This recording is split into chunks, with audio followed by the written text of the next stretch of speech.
নমস্কাৰ বন্ধু বান্ধৱীসকল। বিধানসভা সমষ্টিৰ ভিত্তিত গ্ৰীষ্মকালীন কৰ্মশালা 2025 যি 25 এইবাৰ সৃষ্টি আৰ্ট থিয়েটাৰৰ সহযোগত আয়োজন কৰা হৈছে বিধিয়া বালিকা স্কুলত।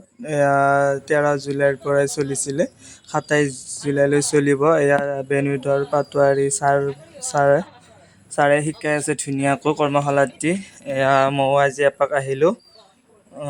সৃষ্টি আৰ্ট থিয়েটাৰৰ সহযোগত পাতিছে যিহেতু বেনুদাই ধুনীয়াকৈ শিকায় ল'ৰা ছোৱালীখিনিক এক্টিভ কেনেকৈ হ'ব লাগে, কি কৰিব লাগে, মানে বহুতখিনি জ্ঞান দিয়ে আৰু মানে জ্ঞান ধৈৰ্য এইখিনি গোটেইখিনি শিকায়। তাকে মই ভাবিলোঁ আপোনালোককো অলপ দেখুৱাওঁ কি হৈছে কি হোৱা নাই, কি শিকাইছে। দেখিছেনে আপোনালোকে, গোটেইখিনি ধুনীয়াকৈ চলাই আছে বেনুদায়ে।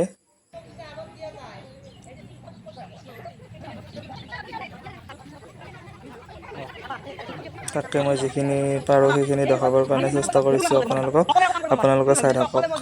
মনোযোগৰ গেম এখন পাতিছে, মানে এইখন গেম খেলি বহুত ভাল লাগে। আমিও সৰুতে খেলিছিলোঁ।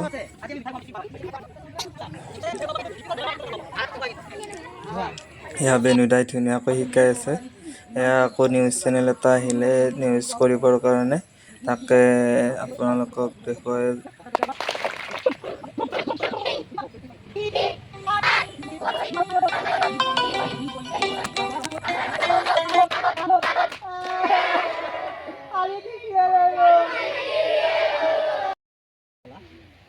অসম চৰকাৰে এইবেলি বহুত ভাল এটা পদক্ষেপ লৈছে, মহৎ পদক্ষেপ লৈছে।